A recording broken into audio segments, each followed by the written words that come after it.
This is Chris Ashenden, a convicted criminal and the founder of the billion-dollar supplement company AG1. AG1 hired the most powerful defamation lawyer in the country to kill this video before it ever aired. But as you can see, it didn't work. What if a tasty green smoothie drink could meet all of your nutritional needs? Giving your body what it needs can sometimes feel really complicated, but it doesn't have to be.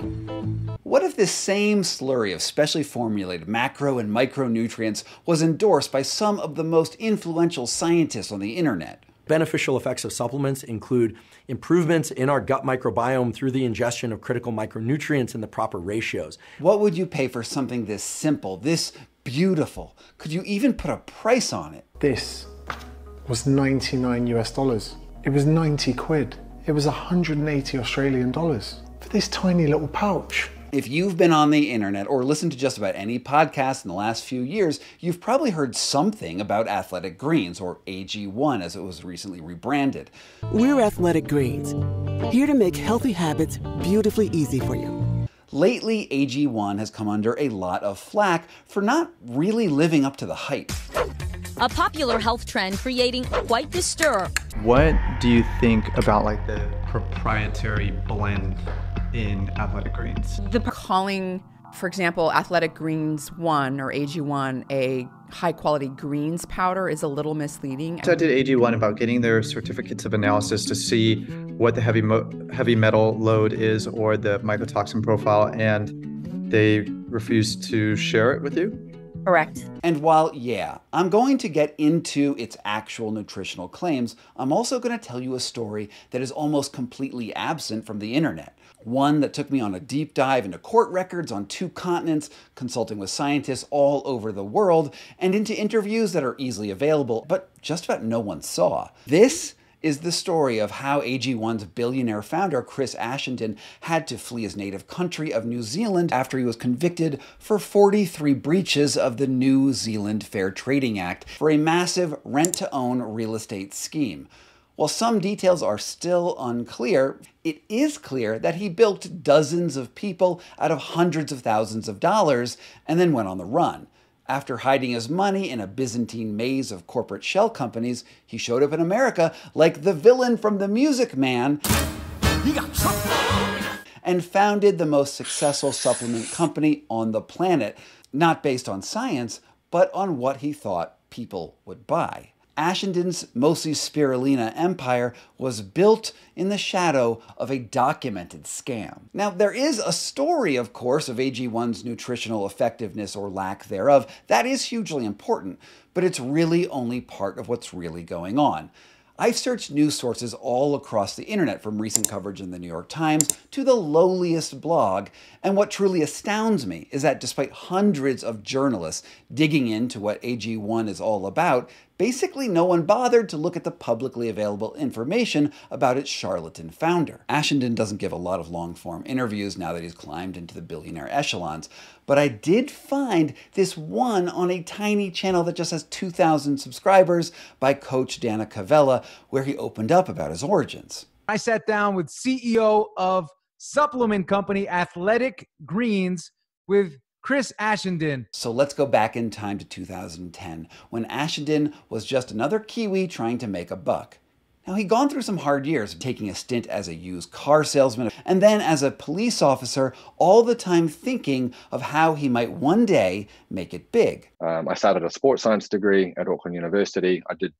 It's a 3-year degree. I got right to the end and dropped out to start my first company, which was a nutrition company, a supplement company, and that didn't pan out. So that was kind of the beginning of my formal entrepreneur. Eventually started taking in self-improvement books like Rich Dad, Poor Dad that promised that he could will his way into fortune by changing his mindset about things. And then he found a book on real estate, an industry that is thick with people who swear by the law of attraction, and he was off to the races. So I read a book on real estate on how to do up and sell houses and how to invest in property. And I could suddenly see a how, like I can do that. I can see how to do that. Buying houses, doing them up and either selling them or renting them. That was sort of my first sort of successful business foray. Now remember, this all happened in the wake of America's real estate crash that ultimately sank the global economy. Ashendon was just one of a whole flock of speculators ready to cash in on other people's misfortune. In his native New Zealand, he began advertising a shady rent-to-own scheme where he promised people a chance to own their own homes by renting their way to financial independence. The catch was that while he promised people ownership stakes in the properties that they were renting, the reality was that Ashendon remained the owner on the deeds. According to the judgment by the New Zealand Department of Justice, by encouraging vulnerable people in the mistaken belief that they were acquiring home ownership rather than a package of rights and obligations, which, on any view, fell far short of that concept, folk were lured into commitments which were a recipe for disaster, in which they lost most everything that they put into the property that they were seeking to acquire. Indeed, they were given to understand they had acquired. Let me explain how bad these deals really were. According to the Commerce Commission, if the people who signed up with Ashendon wanted to leave their homes for 30 days or more, or made unauthorized home improvements of any kind, or missed a payment by more than 28 days at any time over the course of 30 years, then Ashendon's company could seize their home and retain all of the money that they'd been paid over that time. But that's not all. The renters had to maintain the house in the same condition it was purchased in, or it could be forfeit, which is insane if you think about the 30-year term of the contract. All this time, they were paying above-market rent for the privilege of likely never achieving true home ownership. To make it all the more egregious, Ashendon employed so-called tame lawyers who were paid specifically not to explain how risky the deals were to the clients and how likely they were to default. All told, the case involved 90 charges, 43 against Ashendon specifically, while 47 more charges against the companies he founded.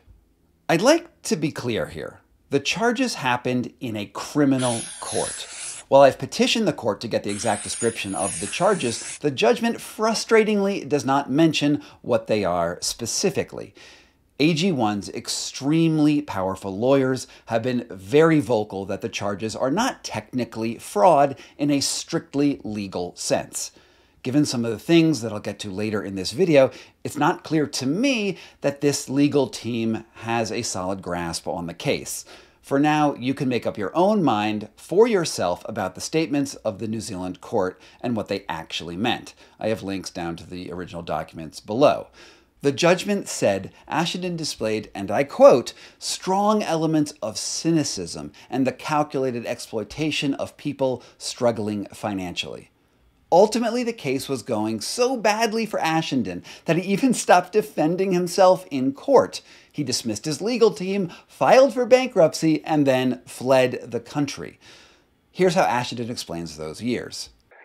After that real estate piece, I traveled the world for a while. Then I had a finance company. All of that stuff got wiped with the global financial crisis. I had some pretty dark times with litigation, bankruptcy, sort of absolutely going back to the bottom of the well to then dig out and come out. I'll be honest, man, I was hitting the bottle for a little while. They weren't good times from a psychological standpoint. So it was the psychological health, and I was insanely passionate, and I still am, man, about the fundamental drivers for happiness. And I think, again, like one of the things I'm most proud of is I could have gone for shortcuts when I was in that hole, and I'm really proud of the decisions I made to just build something that I would be proud of for the rest of my life. The New Zealand Department of Justice, on the other hand, put it this way.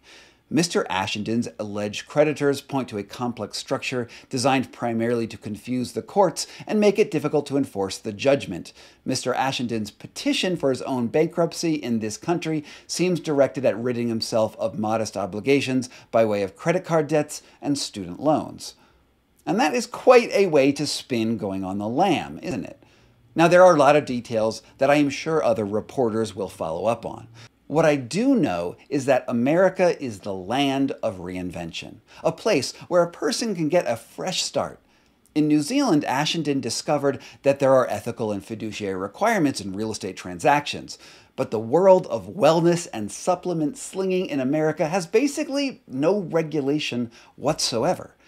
It's the perfect environment for an international grifter to thrive. The supplement industry in the US is virtually unregulated. It's kind of a Wild West. That's Christy Harrison, a journalist, dietitian, and author of the book The Wellness Trap. I think supplements are such great targets for wellness grifters because two things. There's such a lack of regulation in the supplement industry. So there's no meaningful oversight, really. They can go to market very quickly. It's not this, billion-dollar investment that a pharmaceutical company would make to bring a new drug to market.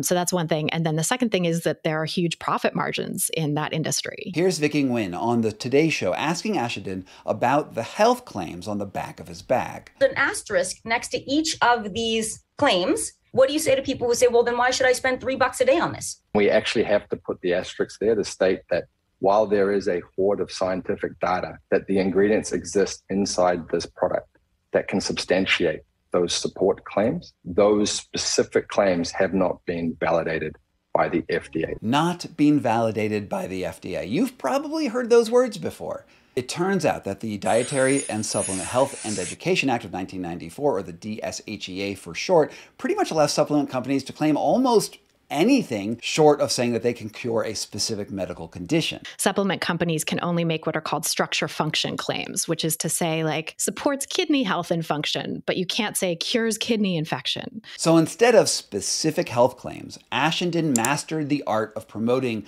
the beautiful AG1 lifestyle, drinking smoothies after a workout in rainforests, and just stopping short of wording that might upset the FDA. And let's pause for a hot second here and remind you that it doesn't really take any actual credentials to start up a supplement company. Recently, the gynecologist Jennifer Gunther did the math in her newsletter that she could create her own brand of menopause-delaying turmeric powder with special bioavailable black pepper for as little as $28,000 to found the whole company. That includes packing and shipping and all of the details that it takes to provide her own proprietary blend of Flim Flam. And now, sure, that's not free, but it's shockingly low for an investment when you compare it to just about any other business. When Big Pharma wants to put a drug on the market, it can take billions of dollars and years of research to clear the regulatory hurdles. Meanwhile, anyone can start a supplement company tomorrow and face basically zero oversight. And like any business, the profits scale up with more investment. Gunther ultimately figured out that she could make $195,000 of profit on a $100,000 investment, and that is good money. All she needed was a marketing plan. And this is where Ashenden shines. Sure, he arrived in Arizona in 2011 at rock bottom. He was $5 million in debt and had no prospects other than a reading list of eternal positive thinking. But ultimately, all he really needed was a complete lack of regulation. And to be in the US, which, if you want a most spectacular country in the world to go forth and build something, just period. And his strategy was crushingly straightforward. He would convince famous and successful people that his green slurry of proprietary nutrients would fix all their health problems for a share of the profits off of each sale. The beauty was in the simplicity and the gorgeous marketing materials. So I thought, who are my early adopters who are most likely going to both get this and help me spread the gospel? And it was health and fitness professionals. It was trainers, nutritionists, naturopaths, people who are coaching people in weight loss and lifestyle dynamic. And it was one great partner at a time. So I literally went looking for the smallest group of people who I thought would deeply understand what we're trying to do. And then figure out how to help them share the message in a way where we could both win. And that was my business model. Yeah. Look, the concerns he identifies are real. We all want to be healthy. But health is complex. Answers are not straightforward. There's nothing simple about it. And, if you just watch Ashenden's interview, there's nothing that suggests that he has a deep knowledge of human health or biology. He's not a doctor. He's a former used car salesman. It's a little like the company Theranos, where Elizabeth Holmes dreamed up an amazing product where Hundreds of diagnostic tests could be done on a single droplet of blood. But she had no technology to back it up. She identified the problem and just told people she had the solution. And she raised billions of dollars in investments. Unfortunately for Holmes, her specific claims fell under FDA regulation. But Ashendon was clear to sell his simple product without any actual evidence of efficacy. It could be hundreds of dollars a month. And there's no science to support the claims that they're making. And that's not even getting into the fact that they have this like 75 ingredient proprietary mix. And this proprietary mix is a loophole that they're trying to use to pretend that they're protecting trade secrets. So they want to say they don't want to release their full proportion ingredient mix because, well, someone then could reverse engineer it and they could compete with them and they could get their market share. But the reason they're actually doing it is because the dietary supplement industry is unregulated. That's Andrea Love, a friend of the channel, and I've done some great interviews with her. With a little bit of luck and hard work, Ashendon expanded his company and reinvested in marketing, ultimately targeting the most influential people in social media. Tim Ferriss loved the simplicity of Athletic Greens. He featured it in his bestseller, The 4-Hour Body, and soon the supplement took off in a big way. In this interview with Ashendon, Ferriss slyly promotes AG1's health shake for its disproportionate gains. AG1 was, at the time, of course, a major sponsor of his show. Obviously, a handful of experiments in there that you were involved with. If you take a post-workout shake, most of the time you should take it before your workout, and I saw that in my data. So a lot of really simple ways to track a few very simple things for extremely disproportionate return on investment. AG1 thrived because of its partnerships with media influencers in a time when it was increasingly difficult to make money as a creative professional on the internet. I mean, you probably remember that podcasts found their first sponsors with direct mail companies like MailChimp, and then security companies like SimpliSafe, and then prepared meals sent directly to your home. Eventually, most of those advertising opportunities sort of dried up. Meanwhile, big brand car companies and luxury watches and pharmaceuticals did not and have not invested in small creators. And this left a void for AG1 to fill for any influencer who wanted an affiliate deal. AG1 reportedly spends $2.1 million a month on affiliate ads. They also signed more lucrative sponsorship deals with top influencers like Andrew Huberman and Peter Attia, both of whom ended up as scientific advisors, even though neither has any sort of specialty in nutrition.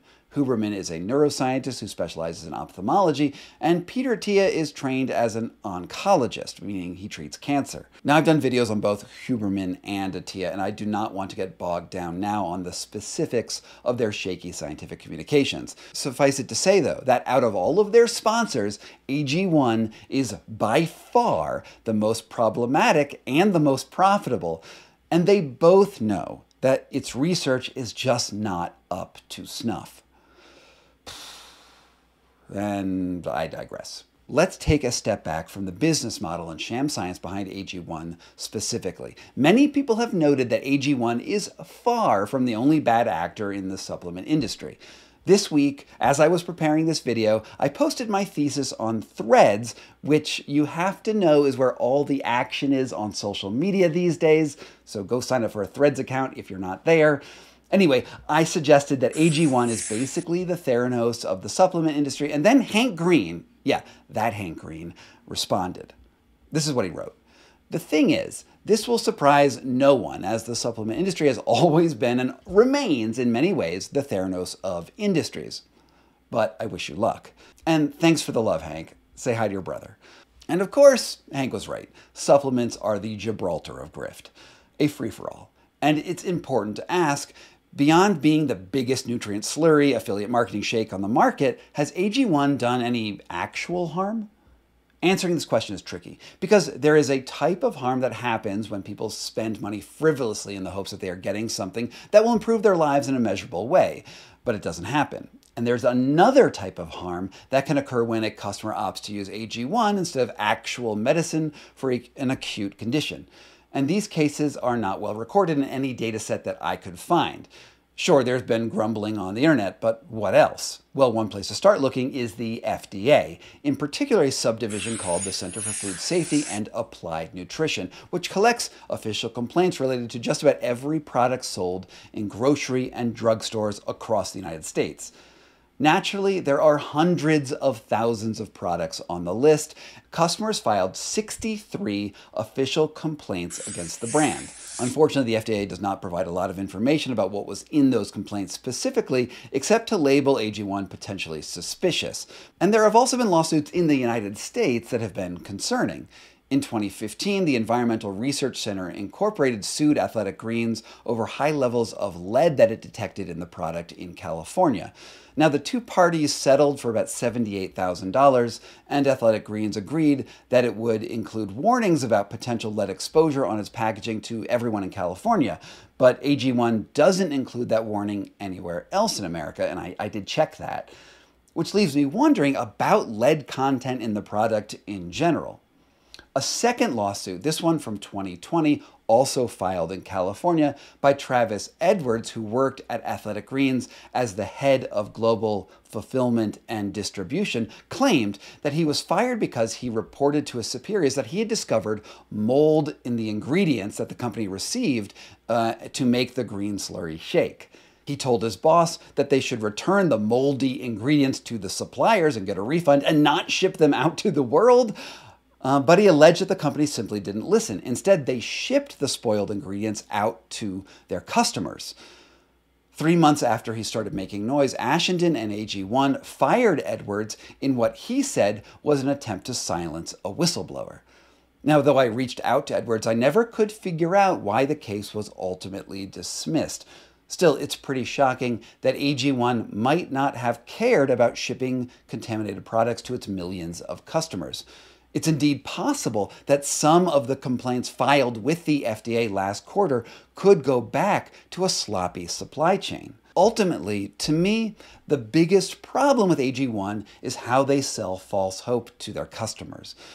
Known grifter Chris Ashendon found a mostly unregulated niche and used his inspirational marketing to dupe millions of people into spending $100 a month on a questionable nutrient shake. In some ways, this is the most American story I have ever heard, where even the most destitute grifter can show up on our shores and then reinvent themselves with hard work, gumption, and a flashy business plan.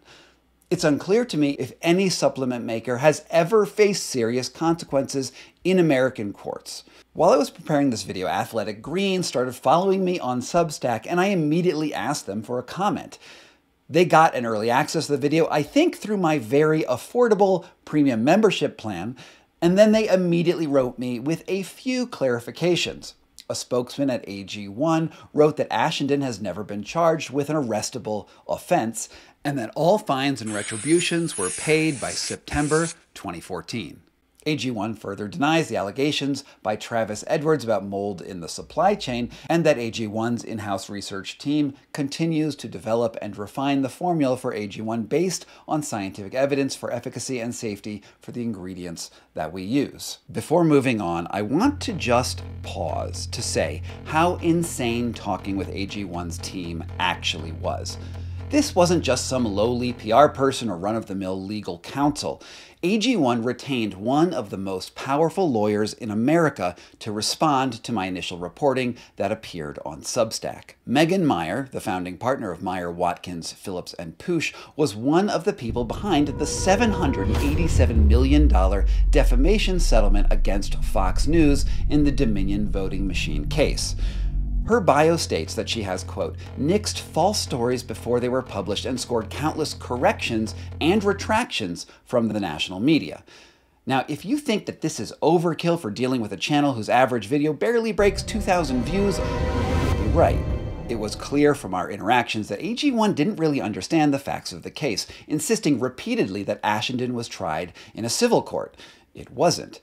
Meyer wrote that I was potentially defaming Ashendon by calling him a criminal, which he technically is because he was convicted in a criminal court. Finally, Meyer provided me with a document from the Ministry of Justice of New Zealand that stated that Ashenden had no criminal convictions. And this really confused me because the judgment looked pretty clear to me.